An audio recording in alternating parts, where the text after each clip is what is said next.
ask you about your perception versus reality. Has it changed different? We've gotten into this little deal about ranking coordinators and kind of where they are. And we understand that the season is still relatively early, just five games in here. But as they get ready to go to College Park, the outcomes versus the expectations from a coordinator standpoint, where do they sit for you? Well, it's a good question. Thank you. It's kind of a week by week thing. Um, the offense last week, I mean, you can look at it at the end of the game and say, hey, 31 points the offense put up. Like, you'll take that just about any week, especially when your special teams is playing the way that they were. But, I mean, we all saw it, and it's reflected in the yardage total at the end. Nebraska had 260 yards and failed to capitalize often on a short field and had missed assignments and gave up too many sacks. Like, it's all been dissected. So right now, the outcome that we're seeing offensively, and it's like week by week, but at this moment, the outcome in the last game fell short of the expectation. And then you can look at what we've seen with the defense and examine the Cincinnati game and the Michigan game and say the outcome fell short of the expectation on how Nebraska would do defending the run. But overall, like in a 5-game picture, I think that they're doing pretty well. Like, I don't think that people should have a whole lot to gripe about when it comes to Dana Holgorsen or John Butler right now. Like, what we thought we believed, so expectations coming into the season about those two and their level of competence, like the confidence that you would have in both of them to build an offense and a defense that allow Nebraska to compete in the Big Ten just about every week and be in position to win 8 or 9 games.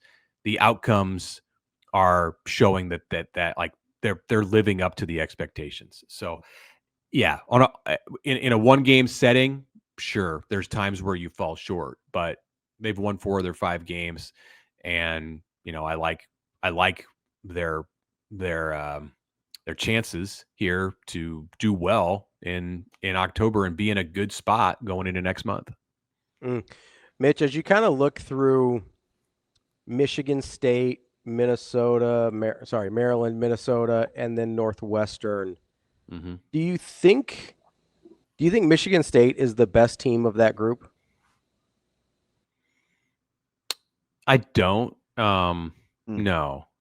It could be Maryland, but I'll have a better judge. I'll be a better judge of that after this week. Sure. I don't know if with Maryland it's the same that we've seen from Maryland in recent years, where they tend to get off to a good start and then get beaten down by the week after week of the Big Ten. I think they have a special guy at quarterback, so some of that will be avoided this year because I think he'll win games for them that they may not have won in the past. And the scary thought for Nebraska is, like, this could be one of those games. Like, if Maryland's going to win games that it has previously lost under Mike Locksley, because it has a special talent at that position, then you're not going to look first at the Ohio State game or the Penn State game. And I don't even know if Ohio State's on or Penn State is on the Terps schedule this year, but it's that level of competition that, like, the game is probably still going to fall into the category that it always does. This is one where you might say, hey, that we can catch that game. And it may have been an L in previous years. So I'm on probably like a path to say that of the 4 teams Nebraska plays in October, that Maryland has a chance to be the best one. But I'm just one game into seeing those 4 teams. So I don't think I know it's not Northwestern, and I really don't think it's Minnesota. Like, I don't think this is like vintage PJ Fleck Minnesota. They may have a great second half and end up being the best of the 4. That's a possibility. But right now, I think I'd maybe lean Maryland. It's fascinating because so all I have to go. Well, I'm not going to get into like the tape of Maryland because there's some pros and cons, and I don't know if I share the same sentiment about Washington as a quarterback right now as everybody else. Which is neither here nor there for the sake of this question. But do you look at all Nebraska being a 10, 11 point favorite over Michigan State at home versus being a 7 point favorite now versus Maryland on the road? Are there any correlations you're willing to make there about perception as it relates to home and away of these two teams? Yeah, so I suppose that says that the odds makers believe Nebraska, there's a similar gap between Nebraska and Maryland that there is between Nebraska and Michigan State. Because you could make the case that the number says they think Michigan State is maybe better. Okay, right? I'm usually thinking like 3 points, 3 to 4 points for the home field. So it's about, I don't know. I would say I would say they're viewed about even by Vegas based on the number. Okay. Yeah, and I don't even know necessarily. This is probably reading more into it than what the odds makers think. I don't even know so much if it means that they view one of the teams as better. I think that means they view the matchups pretty similar. If Maryland and Michigan State play on a neutral field, I'm not sure that it's a pick 'em. But when you match both of them against Nebraska, you're going to come up with the numbers that you came up with, and some of that might be because of like the individual offense versus defense matchups in those games, or what happened in the weeks prior. Now, Nebraska and Michigan State were both coming off byes, so that's not necessarily as relevant, but there's a lot that goes into setting those numbers. I don't know. I hadn't given that. I mean, because we're going to look at Minnesota next week, and it's going to be a different number, and that's not necessarily going to be indicative of like travel. I don't think it always means. Yeah. It's not like a power ranking necessarily. It's more to me. It's more about the individual matchup of the two teams. Mitch, as you look at what we saw against Michigan State this past weekend, and you say, okay, you've got this really ugly stretch of game in the middle of the game, but looked pretty good in the first quarter, looked pretty good in the fourth quarter. There were things you kind of liked along the way, even through the ugly stretch. How do you remove yourself? Because I've been asking this question a lot about how you remove yourself from the roller coaster of what's happening in real time versus, what the numbers end up telling you. How do you personally go through that process in kind of like trying to give a journalistic take on what's happening? In real time, it's hard. I felt like I probably failed at that on Saturday because I, behind the scenes, like have to have some takeaways ready to go at the end of the game, like my thoughts immediately when the game ends. And so obviously I have to write those and come up with those during the game. And I start here in the middle of the third quarter, and it's all just doom and gloom because it's like, man, what did we get sold about this Nebraska offense that just didn't prove to be right? And then they go and score 24 consecutive points, and it's like, oh, okay, well, that's all right. Hey, but by the end of the game, like my computer screen was a jumbled mess because I had this whole section that was like, oh my gosh, the season is on the brink, and then what a great finish for Nebraska. Excellent response to getting down for the first time in the game. Yeah. So as the day went on and we did the interviews and revised the initial article that went up, like I was able to kind of massage that into something that was more balanced. But yeah, that was as tough of a game to come away from with initial reaction to as any of there's so many Nebraska games over the years that have gone down to the wire.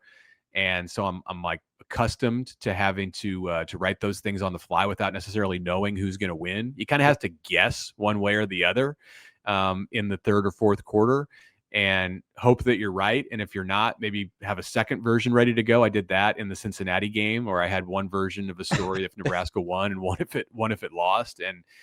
And yeah, I in it was like removing myself from that moment and looking at it 3, 4, 5 days later, it's all very good. Like what Nebraska did and how it responded to a situation that, as Dana Holgerson said yesterday, was dire. We just have not seen Nebraska do that. And we've seen Nebraska pull out a game here and there. I mean, they pulled out a game where they were trying to collapse, I think, last year in the Pinstripe Bowl. They've pulled out some other games. Many have gone against them. But to respond as resoundingly as they did, here's the thing. When the stuff was going wrong for Nebraska, but they didn't let their mistakes like compound into a big deficit. And then when things turned and they started to go right for Nebraska, like starting with the pass to Ja'Cory Barney for 45 yards, they did compound those things that were going right into points, into 24 points. So that's outstanding. I mean, that's what you want. That's like what we've been talking about for a long time. The place that you wanted Nebraska to get to, where it played well in the margins and won the areas of the game that Nebraska has failed to win for a long time, like penalties, special teams, turnovers. So they did all of that stuff right, and that's why they were still there, down just 7 points at the end of the third quarter after that really dark stretch of offensive play. Mitch, let me ask you something, because you're the very first person I asked this question to, because it's kind of on a philosophical level. This is, I don't know, February or maybe early March. House settlement was kind of it was thinking around scholarship numbers. We were going back and forth, grandfathered in. And I asked you, I said, at some point, when or do you think we'll look back at this time in terms of how Troy Dannon and Coach Rhule navigated the choppy waters without really complaining, right? Will it have to be a record? Will it have to be a win? Or can we just appreciate navigating the college football landscape? Do you think any of that reveals itself in these stretches you're talking about, yet, like on Saturday, where they're struggling, they're left for dead, they haven't come through before, but this is a leadership from top to bottom down that doesn't complain. They just kind of stay in the moment. It's what's next. It's, hey, this is how it goes. They kind of have this is life philosophy. Yeah. You think that's it's got to be intentional, I know, but do you think it's permeating down to this football team where they just keeping on when they show up every week for 4 quarters? Sure. I do. I think that your leaders set a tone, and whether that is intentional or not, the players and the staff and all of the people who fall in line in a program, they pick up on the tone that's been set from the top.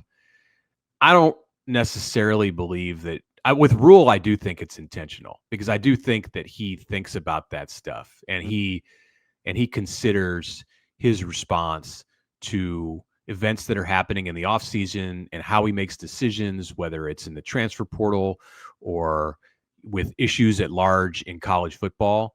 And he knows that his players are watching, and that they're going to take cues from him. Like that kind of stuff traces back through many coaching regimes at Nebraska. How a coach handles difficult moments or good moments, just any moment throughout the year, like it's reflected in the way that the team acts on a Saturday. So I think Rhule is very, very much aware of that. I don't think it's so much with Troy Dannon. I think he's thinking on a bigger picture level, and I don't think on a day-to-day basis he's considering like how his actions might set a tone for the players. Now, I think he thinks about how his actions set a tone for the coaches to follow. And in some ways, that's what makes him a good fit for Matt Rhule. Other coaches within his athletic department too, he's thinking about, and I'm sure the hope is like that Dannon can set a tone for those coaches who can then pass that on to their players. But yeah, I mean, it's a good thought, and it helps for sure to have competent and patient and mature leadership that it definitely helps in a situation that you find yourself in, like Nebraska did on Saturday. That's Mitch Sherman from The Athletic. Mitch, we appreciate your time as always. We'll talk to you again soon. All right. Thanks, guys. Thanks, Mitch. That is Mitch Sherman from The Athletic.